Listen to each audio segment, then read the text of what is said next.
सत्य सुनाम प्रभु सत्य भक्ति सुप्रकाश सद्गुरु चरण सरोज रज जन्म मरण करनाश बंदो चरण कमल तब कृपा सिंधु गुरुदेव गति दात्राता कलसो पारवतारहु खेब सत्य कबीर दयाल प्रभु कृपा किन्ह भरपूर आयो यह संसार महा जीव चिताय अंकुर साधु रूप धरियाया किन्हो सबदा पुकार चेतो अस्त न पाई के करहूं बचन शिकार। आदरणीय दूर दूर से आए धर्म प्रेमी सज्जनों, माता एवं बहनों, नौजवान साथियों, आज बड़े सौभाग्य की बात है, बड़े हर्ष की बात है जो आज गुरु पूर्णिमा का दिन है। यह जो है हम लोगों के लिए बड़े हर्ष की बात है जो आज सिक्किम के अंतर्गत रोमटेक गांव में बैरागी अधिकारी धने साहेब जी के द्वारा और उनके पूरे परिवार के द्वारा और उनके सहयोगी के द्वारा यह जो है गुरु पूर्णिमा के उपलक्ष्य में संत समारोह सदगुरु कबीर साहब के दर्शन को जागृति करने के लिए, उनके विचारों को आगे बढ़ाने के लिए आज वो अपने नवनिर्मित घर में संत महात्माओं को बुला करके, जो हमारे मानशिला से साहेब पधारे हुए हैं, छलमथान से साहेब पधारे हुए हैं और हमारे रोमटेक के साहेब भी हैं और दूर दूर से महात्माओं का आगमन हुआ है, साधु संतों का आगमन हुआ है, जिसमें हम लोग बहुत समय से सदगुरु कबीर साहब के पद पाती शब्द के द्वारा हम लोग भजन के माध्यम से, उपदेश के माध्यम से सदगुरु कबीर साहब के विचारों को सुन रहे थे। इसी संदर्भ में सदगुरु कबीर साहब के विचार में से एक दो शब्द मुझे भी अवसर मिला है, तो थोड़ा सा आप लोग सहयोग दे। बोलिए सदगुरु कबीर साहेब की साहेब इशारा करते हैं, समझाई समझे नहीं करे बहुत अभिमान, समझाई समझे नहीं करे बहुत अभिमान, गुरु को शब्द अच्छे दिखे कहे सकल हम जान। साहेब इशारा करते हैं हम मानव प्राणी को आज जो है यह सदगुरु कबीर साहब के विचार के अनुकूल, सदगुरु कबीर साहब के पद पाती के अनुकूल ही हम लोगों का इस संत समागम में आगमन हुआ है। और आज गुरु पूर्णिमा का दिन है। गुरु पूर्णिमा के दिन हम लोगों को हम लोगों के जीवन में यह एक सीख मिल रही है, यह एक विधि व्यवस्था मिल रही है जो हम अपने जीवन में गुरु के प्रति हो, शब्द के प्रति हो, सारे अंधविश्वासों को तोड़ करके हम लोगों को सदगुरु कबीर साहब के पद में समाहित होना पड़ेगा। अगर हम लोग हकीकत में गुरु पद्धति को मानते हैं, गुरु की मर्यादा को मानते हैं, क्योंकि इस संसार में गुरु के अलावा इस दुनिया में कहीं कुछ नहीं है। और जो ज्ञान हम लोग सारी दुनियाओं में जो नहीं मिल सकता है, पानी पत्थर पहाड़ अंधविश्वास पाखंडवाद के द्वारा जो हमें प्राप्ति नहीं मिल हो सकता है, वह हम लोगों को सच्चे गुरु के शरण में मिल सकता है, सच्चे साधक के शरण में मिल सकता है। तो इसके लिए हम लोगों को यह संकल्प लेना पड़ेगा, क्योंकि हम लोग सुनते हैं साहब का पद है जो गुरु गोविंद दो खरे, काको लागो पाओ बलिहारी गुरु अपना गोविंद दियो बताओ। तो अगर हम लोग हकीकत में गुरु की मर्यादा को जानना चाहते हैं, गुरु की परंपरा पे चलना चाहते हैं, तो हमें अपने जीवन को पार लगाने के लिए गुरु की जरूरत है। तो गुरु भी वैसे होना चाहिए जो हम लोग सुनते हैं यह जीवन में, जो गुरु के बिना तो ज्ञान होने वाला नहीं है, लेकिन गुरु कीजिए जान के और पानी पीजिए छान के। तो जब तक हम लोगों को गुरु की आज कमी नहीं है, आपको मुक्ति का मार्ग हो, ज्ञान का मार्ग हो, नाना प्रकार के पंथ है, पंथाई है, नाना प्रकार के लोग मुक्ति देने वाले हैं, लेकिन मुक्ति का यह सीढ़ी नहीं है और मुक्ति हमको कोई दे नहीं सकता है। मुक्ति पाने के लिए हम लोगों को अपने जीवन में सद्ज्ञान की जरूरत है और सद्ज्ञान पर चलने की जरूरत है। अगर मुक्ति पैसा से मिल जाता, मुक्ति अगर किसी को देने से मिल जाता, मुक्ति अगर खरीदने से मिल जाता, तो आपके देश में, आपके समाज में मुक्ति खरीदने वाले बहुत ऐसे लोग बैठे हुए हैं जो खरीद सकते हैं, लेकिन यह जो है खरीदने की चीज नहीं है। यह आपको अपने कर्म बंधन से निवृत्त होकर के, कर्म से छुटकारा होकर के, हमारे अंदर जो हमता ममता ये हमारा है, हम का जो चक्कर लगा हुआ है, इसको जब तक हम लोग नहीं छोड़ेंगे, इससे हम लोग वंचित नहीं होंगे, तब तक हमें मुक्ति में नहीं मिल सकता है। और इस संसार के अंदर हम लोगों को यह अपने मन में दृढ़ संकल्प लेना होगा, जो भक्ति करने के लिए हम लोगों को छल को छोड़ना पड़ेगा, कपट को छोड़ना पड़ेगा, राग द्वेष को छोड़ना पड़ेगा, कलह कलेश को छोड़ना पड़ेगा, और संसार के जितने भी प्राणी हैं सभी के हित के लिए काम करना होगा और सभी को अपना मानना होगा। यह नहीं जो आपका जो रिश्तेदार है उसको कष्ट होता होगा और आपका पड़ोसी है उसको कष्ट नहीं होता होगा, ये आपके मन में बनाना होगा। जो हम यह मानव जीवन में किसी भी प्राणी को कष्ट हम नहीं दे, चाहे वह जीव जंतु से लेकर के हमारा पड़ोसी क्यों ना हो, हमारा रिश्तेदार क्यों ना हो, हमारा सगा संबंधी क्यों ना हो, या अन्य देश हो, अन्य राज्य हो, अन्य गांव के लोग हो, किसी को भी हम कष्ट देना आरंभ कर नहीं करें। यह भी एक सत्संग है, क्योंकि सत्संग का मतलब यह नहीं, जो सत्संग हम लोगों के जीवन में सुधार करने का केंद्र है। सत्संग हम लोगों के जीवन में, हमारे जीवन में जो अंधकार है वह अंधकार से प्रकाश करने का केंद्र है। लेकिन हम लोग सत्संग सुनते हैं, लेकिन आप लोग अपने अपने मन में विचार करके देखिए, जो आपके जीवन का क्या अंधकार खत्म हो गया। आज हम लोग देखते हैं सत्संग भी हम लोग करते हैं, लेकिन अगर हमारे जीवन में समस्या आता है, हमारे जीवन में कोई समस्या का समाधान अगर करना होता है, तो फिर हम लोग सांसारिक चीजों को पकड़ना आरंभ कर देते हैं। तो तुम्हारे जीवन में जंतर बांधने से तुम्हारा कल्याण हो जाएगा, मिट्टी पानी पत्थर पहाड़ में जाने से तुम्हारा कल्याण हो जाएगा, इसमें हम लोग फिर पड़ जाते हैं। लेकिन हम लोग यह सुनते हैं जो गुरु के बिना हमारा कल्याण होने वाला नहीं है। तो फिर आपके जीवन में पानी पत्थर पहाड़ कहाँ से आ गया, आपके जीवन में अंधविश्वास कहाँ से आ गया। साधु कबीर साहब का एक ही सोच था, मानव को जगाने का काम किए, मानव के प्रति उन्होंने काम किया। दूसरा शरीर से बाहर कहीं कुछ साधु कबीर साहब ने नहीं बताया, नहीं समझाया, क्योंकि साधु कबीर साहब का यह पद है, जो मैं कहता हूँ आँखी देखी और तू कहता है कागज की लिखी।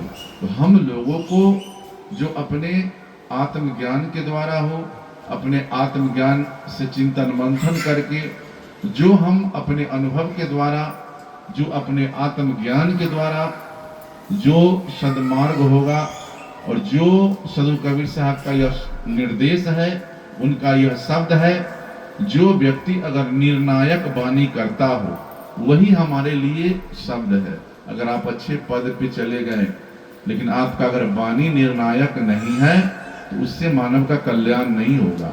अगर आप किसी को निर्णायक शब्द का प्रयोग नहीं करते हैं तो इससे मानव का कल्याण नहीं होगा। क्योंकि शत्रु कबीर साहब का एक ही उद्देश्य था, जो हमारे अंदर जो भी कमी है उसको सुधार करके अपने जीवन को आगे बढ़ाने का काम करना है और एक दूसरे के प्रति जागृति करने का काम करना है। आज हम लोग सत्संग सुनते हैं लेकिन अंदर से हम लोग मजबूत नहीं है, अंदर से हम लोग जगे हुए नहीं हैं, अंदर से हम लोग जन्म जन्म से सोए हुए हैं। जब तक हम लोगों के अंदर शब्द का बाण नहीं लगेगा, विवेक का बाण नहीं चलेगा, वैराग का बाण हमारे जीवन में नहीं चलेगा, तब तक हम नहीं जाग सकेंगे। और जागेगा वही पावेगा, सोएगा वही खोएगा। ये आपको निर्णय करना है। जो आपके जीवन में जागने का दिन कम है और सोने का दिन बहुत है। अगर आप बीमार हो गए, लाचार हो गए, कमजोर हो गए तो आप बिस्तर पर सोए रहेंगे। अगर जागृत अवस्था में आप हैं, जागृत का मतलब होता है जो हम अपने जीवन में शब्द के प्रति खरा उतरना। हम लोग सुनते हैं सत्संग में जो शब्द ही हम लोगों को आगे बढ़ाता है और शब्द ही हम लोगों को पीछे गिराता है। तो हम ऐसे शब्द का प्रयोग करें, समाज में हो, परिवार में हो, देश में हो, जो आपके शब्द से समाज का विकृति समाप्त हो जाए, आपके शब्द से समाज का क्लेश खत्म हो जाए, आपके शब्द से समाज का जो है अंधविश्वास मिट जाए, तभी हम लोग वास्तविक में सत्संगी हैं। और सत्संगी का मतलब होता है जो हम अपने जीवन में किसी भी चीज का संग करना। जैसे हम लोग देखते हैं पानी को, पानी में अगर चीनी को दिया जाता है तो चीनी जो है पानी का रंग ले लेता है, चीनी पता नहीं चलता है। तो उसी प्रकार हम लोगों को अपने जीवन में सत्संग, हकीकत में वास्तविक अगर हम अपने जीवन को सत्संग रूपी विचारों में ढालना चाहते हैं तो सत्य का संग होना बहुत जरूरी है। अगर आप के अंदर सतनाम हम लोग कहते हैं, जय गुरुदेव कहते हैं, गुरु महाराज कहते हैं, लेकिन अगर आपके पास अगर अंदर में सत्य नहीं है तो बाहर से अगर कितना हो आप सतनाम कहते हैं तो सतनाम आपका कारगर नहीं हो पाएगा। आपको अंदर से मजबूती दिखाना होगा, चाहे आपको सेवा के बल हो, त्याग का बल हो, प्रेम का बल हो, बुद्धि विवेक का बल हो, क्षमता का बल हो, ये आपको दिखाना पड़ेगा। क्योंकि सदगुरु कबीर साहब बिना प्रमाणित का कोई ऐसा शब्द ही नहीं कहे, सब में प्रमाण है। तो आपको संत का प्रमाण देना पड़ेगा। जैसे हम और आप, कोई नशा खाने वाला व्यक्ति है, कोई जुआ शराब पीने वाला व्यक्ति है, उसको हम लोग कहते हैं जो अपने जीवन में यह कुछ नहीं किया, अपने जीवन में यह बहुत जुआ शराब हिंसा बेविचारी किया, यह नशा करने में बहुत माहिर है या नशा करने में बहुत मजबूत है। उसी प्रकार हम लोगों को ही अपने जीवन में प्रमाणित करना होगा। शब्द के द्वारा है, सेवा के द्वारा है, साधुता के द्वारा है, प्रमाणित करना होगा जो वास्तविक में यह जो है सच्चे संत हैं, सच्चे विचारक हैं, सच्चे साधक हैं। ये आपको प्रमाणित करना होगा। क्योंकि भेष से काम चलने वाला नहीं है। भेष तो ये बाहरी है, ये जो है बाजार में भी जो है लोग कपड़ा मिलता है, चंदन तिलक छाप मिलता है, इससे लोग बाहर से तो भेष बना सकते हैं, लेकिन अंदर से आप कहाँ लाइएगा? अंदर आपको जब तक आप करेंगे नहीं तब तक अनुभव नहीं होगा। जो व्यक्ति अपने जीवन में अगर आगे बढ़ना चाहता है उसको कर्म को करना पड़ेगा और उसको उस पर चलना पड़ेगा। क्योंकि बिना किए हुए अनुभव नहीं होगा। चाहे वह कार्य क्षेत्र में, चाहे वो जो भी क्षेत्र हो, कृषि क्षेत्र हो, व्यापारिक क्षेत्र हो, किसानी क्षेत्र हो, किसी भी क्षेत्र में बिना किए हुए कार्य आपको अनुभव नहीं होने वाला है। तो ये आपको निर्भर करना है जो हम अपने जीवन में किस मार्ग को अपनाएं। क्योंकि अगर अपने जीवन में अगर आपका मार्ग अगर अच्छा है, आपका दिशा अगर अच्छा है, तो आपके जीवन में उन्नति होगा, आपके परिवार में उन्नति होगा, आपके भक्ति भाव में उन्नति होगा। अगर आपके पास धन संपत्ति सब कुछ है लेकिन अगर भक्ति नहीं है तो फिर यह मनुष्य का जीवन किसी काम का नहीं है।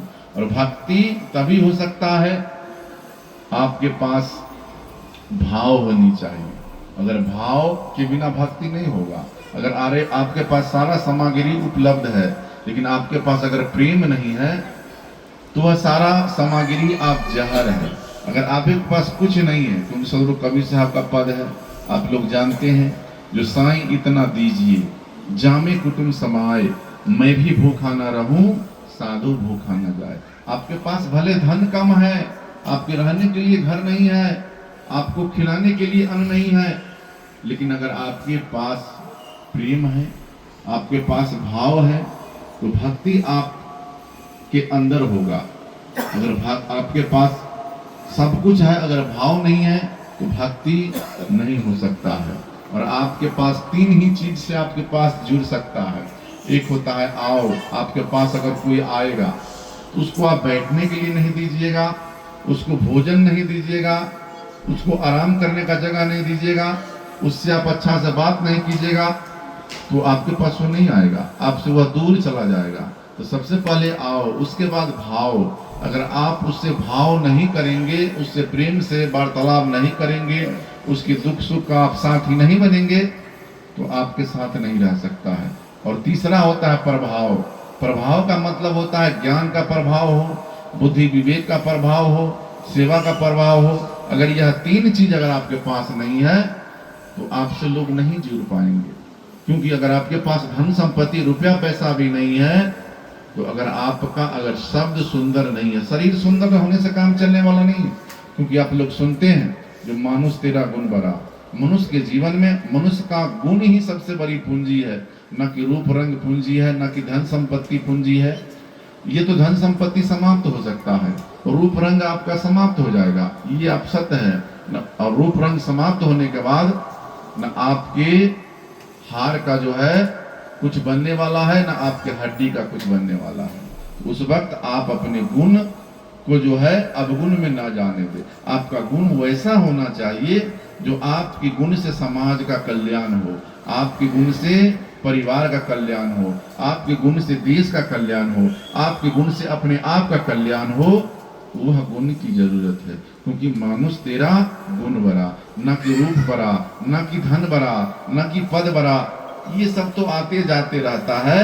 आपका जीवन जो होना चाहिए एक मानवीय गुण में होना चाहिए। अगर आप अच्छे पद पे हैं, लेकिन अगर पद अगर आपके हाथ से छिन जाए, पद से आप रिटायर कर जाए, तो उस वक्त पद की जरूरत नहीं है। एक सच्चे मानव की जरूरत है, एक सच्चे इंसान की जरूरत है।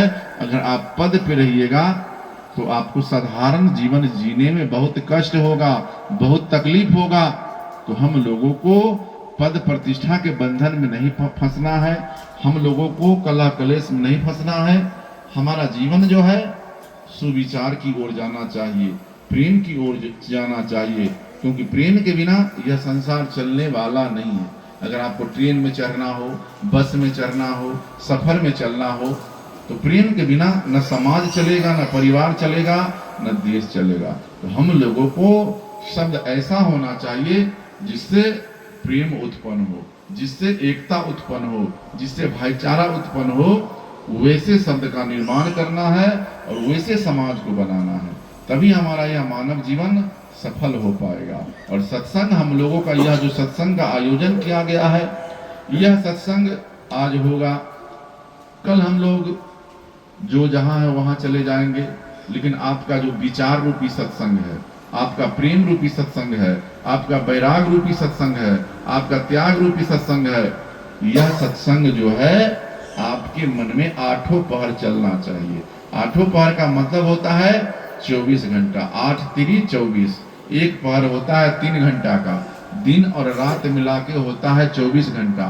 तो 24 घंटा हमारे मन में प्रेम होना चाहिए, न कि सत्संग से बाहर निकले फिर हमारा मन द्वेष में जल रहा है, मन रूपी अग्नि में जल रहा है। वैसा सोच हम लोगों को नहीं चाहिए। हम लोगों को वैसे सोच की जरूरत है जिससे आठों पहर हम लोगों जो हैं भक्ति के अधीन रहे, भक्ति के भाव में रहे, तब हम लोग सत्संगी है। अगर नहीं तो सिर्फ सत्संग में हमारा स्वरूप है, सत्संग में हम लोग सत्संगी जैसा विचार है, बाहर निकलने के बाद हमारा सत्संग समाप्त हो जाए, हमारा विचार विहीन हो जाए, तो ऐसा सत्संग में आने से आपका समय बेकार जा रहा है। जितना दिन हम लोग सत्संग में हैं, सत्संग का अगर एक शब्द हम लोग अपने जीवन में उतार ले तो हमारा जीवन धन धन हो जाएगा। क्योंकि हम लोग सुनते हैं संत महापुरुषों का विचार है, जो सत्संग सत्संग सब कहे, सत्संग सत्संग सब कहे, सत्संगी नहीं कोई, कथा वार्ता कीर्तन ये तो सत्संग न हो। सत्संग सत्संग सारे दुनिया के लोग कहते हैं, हर जगह सत्संग होता है, सत्संग की चर्चा होता है, सत्संग में लाखों का भीड़ होता है, यह सत्संग नहीं है। सत्संग का मतलब होता है जो हम अपने जीवन में सत्य को धारण करें, सत्य पर हम चलना आरंभ करें, सत्य के लिए हम अपनी जान को कुर्बान कर दे, अपने स्वाभिमान के लिए अपना जीवन जो है निछावर कर दे, तब हम लोग सत्संगी है। अभी हम लोग क्या करते हैं, चंद सिक्कों के कारण, चंद रुपयों के कारण, चंद पद प्रतिष्ठा के कारण अपना ईमान को बेच देते हैं, अपना जमीर को बेच देते हैं, अपने स्वाभिमान को गिरवी रख देते हैं। तो ऐसा सत्संगी बनने से काम होने वाला नहीं है। सत्य के लिए आप लड़ना सीखे, सत्य पर चलना सीखे, सत्य को आप जो है जागृति करना सीखे, तब हम लोग सत्संगी हैं। तो आप अपने मन में विचार कीजिए, जो आप ऐसा करते हैं कि नहीं।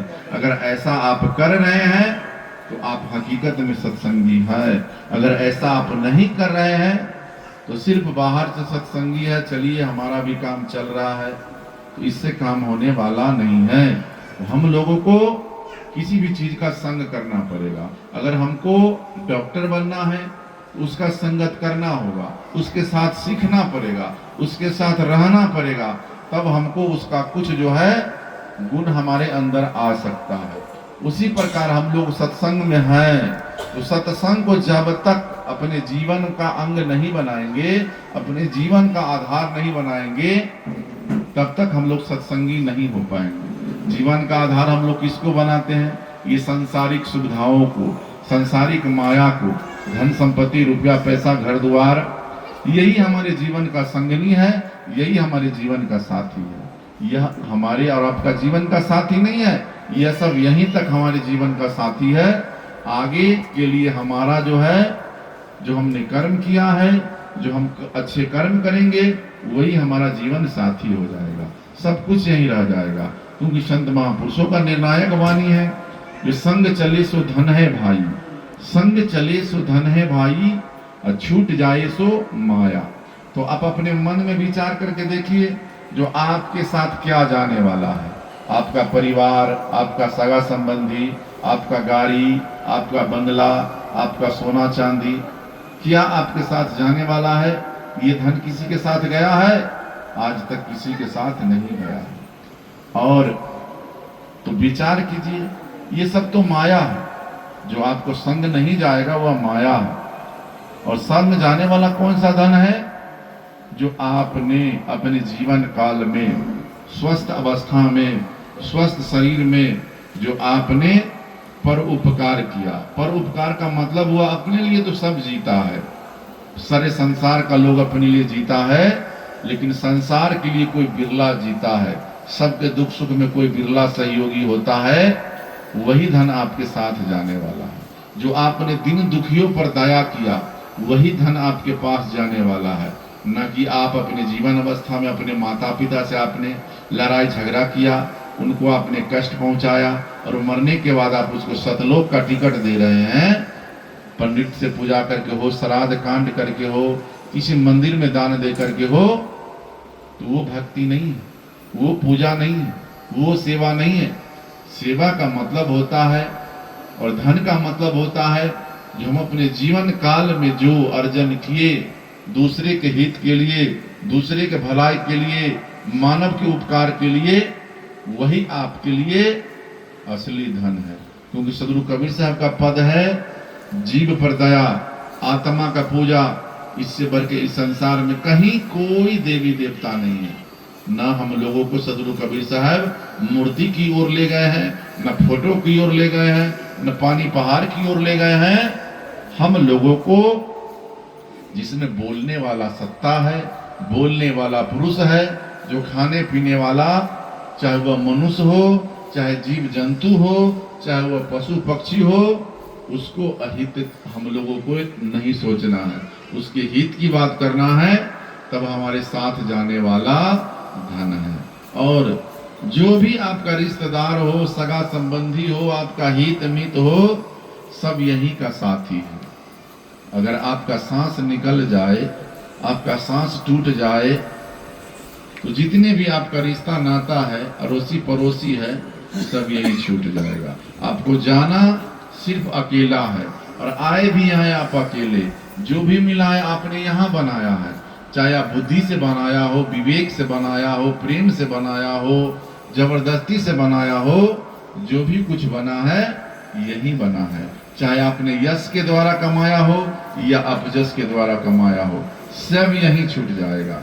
तो अगर आपने अपजस कमाया है तो यह मनुष्य का जीवन आपका बेकार चला जाएगा, यह मनुष्य का जीवन किसी काम का नहीं रह पाएगा। तो हम लोगों को वैसे धन को अर्जन करना है, वैसे कर्म को जमा करना है जो आपका साथी हो, आपका सहयोगी हो। अंत समय किसी का कोई नहीं है। आप लोग देखते हैं, जो यह शरीर अगर काम करना छोड़ दे तो सब आपको छोड़ देगा, और जब तक यह शरीर आपका जो है, तब तक दुनिया आपको सलाम करेगा। उगता हुआ सूर्य को आप देखते हैं, संसारिक लोग तो सूर्य में पानी देते हैं, लेकिन वही सूर्य अगर पश्चिम की ओर डूबता है तो उसको कोई पानी नहीं देता है, लेकिन सूर्य सुबह में उसको पूरब की ओर पानी देता है। उसी प्रकार जो है मनुष्य चलनसार होता है, मनुष्य ज्ञानवान होता है, मनुष्य विचारवान होता है, तो संसार के लोग उसको जो है आदर सम्मान हो, सब कुछ मिलता है। अगर यह शरीर अगर बीमार लाचार हो जाए, कष्ट में आ जाए, तो इस शरीर को कोई पूछने वाला नहीं है। अपना किसको कहते हैं और पराया किसको कहते हैं। इस संसार में कोई सुखी नहीं है। अगर धन से अगर सुखी होता तो आपसे भी बहुत बड़ा लोग धनवान होगा। आप जाकर के पूछिए, क्या वह सुखी है? नहीं है सुखी। अगर कोई अगर रुपया पैसा से सुखी हो जाता, बेटा बेटी से सुखी हो जाता, तो जिसके पास 2-4 लड़का लड़की है उससे जाकर के पूछिए, क्या वो सुखी है? अगर सोना चांदी से लोग अगर सुखी होता तो सबसे ज्यादा सोनार के पास सोना होता। बहुत ऐसा सोनार है जिसके पास करोड़ों की दुकान है। आप जाकर के पूछिए, क्या वो सुखी है? वह भी सुखी नहीं है। सुख अगर यह मकान से अगर सुखी है तो आपसे भी बड़ा बड़ा मकान बनाने वाला लोग है। बम्बई दिल्ली में जाकर के देखिए, आपसे भी अच्छे अच्छे मकान वाले लोग हैं। क्या मकान से सुखी है? यह संसार का जितने भी सामान है, ये सुख का साधन नहीं है। सुख अगर है तो आपके अंदर आत्मा में है। हमको खोजने नहीं आता है, हम लोग उस पर चलना नहीं चाहते हैं, उसको जानना नहीं चाहते हैं। जो आपको संसार के ना टीवी, मोबाइल, सर्कस, सिनेमा, घर द्वार जो सुख नहीं देगा, वो आपका अंदर आत्मा दे सकता है, वो आपका चित्त दे सकता है। तो इसके लिए आपको क्या करने की जरूरत है? इसके लिए आपको सदगुरु कबीर साहब ने इसका भी निदान बताए हैं। जो चाह गई चिंता गई, चाह गई चिंता गई, मन मा बेपरवाह, जिसको कुछ नहीं चाहिए वही सहनसा हो। अगर जीवन में चाहे वो संत हो, महात्मा हो, जो भी है, जिसके जीवन में अगर चाह है, अगर वह व्यक्ति का अगर चाहत पूर्ण नहीं हुआ तो वह व्यक्ति अपने जीवन में दुखी है। वह सुखी किसी बिंदु से नहीं है। अगर आप अपने जीवन में सुख को चाहते हैं तो चाह को कम करना पड़ेगा। चाहे वह धन कमाने का चाह हो, पद पाने का चाह हो, सुंदर दिखने का चाह हो, सुंदर भोजन करने का चाह हो, सुंदर स्थानों पर घूमने का चाह हो, जितना आपके जीवन में चाह है वही आपके जीवन का दुख का कारण है। जब तक और अपने जीवन में किसी भी चीज से इच्छा नहीं रखना चाहिए। उसके पास अगर अधिक धन है, वो हमको कुछ दे दे, यह भी दुख है।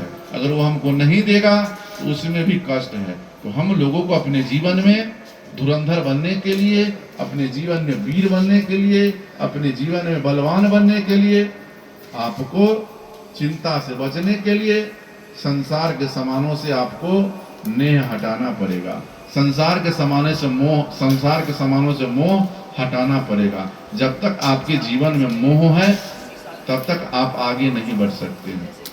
और बेपरवाह बनने के लिए आपको सारे संसार के सामानों को छोड़ना पड़ेगा, और तभी हमारा कल्याण हो सकता है और हम जो है सदमार्ग की ओर ले जा सकते हैं। क्योंकि मन को बेपरवाह करना पड़ेगा, तभी हम अपने जीवन में आगे बढ़ सकते हैं। और हम लोगों को विचार करने की चीज है। और मनुष्य के अलावा जितने भी पशु पक्षी हो, चाहे वह हाथी घोड़े कुत्ते बिलाई सियार है, ये विचार नहीं करता है।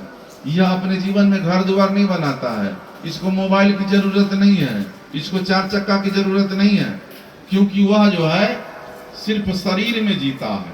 शरीर के अलावा उसके अंदर मन नहीं है, उसके अंदर आत्मा नहीं है। मन और आत्मा जो है मनुष्य का काम करता है। जैसे जैसे मनुष्य जो है अपने मन का कल्पना किया, मस्तिष्क का कल्पना किया, वैसे वैसे निर्माण करता चला गया। ये मनुष्य ही कर सकता है। उसी प्रकार हम अपने जीवन को कल्याण की ओर ले जाना चाहते हैं तो कल्याण का मार्ग पर आपको चलना पड़ेगा। अगर आप अपने जीवन को अच्छा निर्माण करना चाहते हैं तो आपका निर्माण कार्य, आपका सोच अच्छा होना चाहिए। अगर सोच आज का आप आज की डेट में अगर आपका कमजोर है तो आप चाह के भी मंजिल को नहीं पा सकते हैं। मंजिल को पाने के लिए आपका हौसला बुलंद रहनी चाहिए, आपका नियत साफ होना चाहिए। आप सब कुछ कर रहे हैं, आपकी नियत में खोट है, आपके मन में खोट है, तो भी सत्संग नहीं होगा, तो भी आपका जो है जीवन आगे नहीं बढ़ सकता है। मन को आपको धोना पड़ेगा, आत्मा को धोना पड़ेगा। हम लोग शरीर को तो साबुन और पानी लगा करके साफ कर लेते हैं, और शरीर का भोजन हमारे लिए बना हुआ है, इस सत्संग में भी बना हुआ है, जो भी बना होगा चावल दाल खीर पूरी सब्जी, यह जो है शरीर का भोजन है। इससे शरीर आपका बलशाली हो सकता है, किसी से लड़ सकते हैं, कहीं पे खड़ा हो सकते हैं, और शरीर को हम लोग धो सकते हैं, साबुन पानी जो भी सामग्री बना हुआ है। लेकिन आपका आत्मा जो है, आत्मा कैसे धुलाई होगा?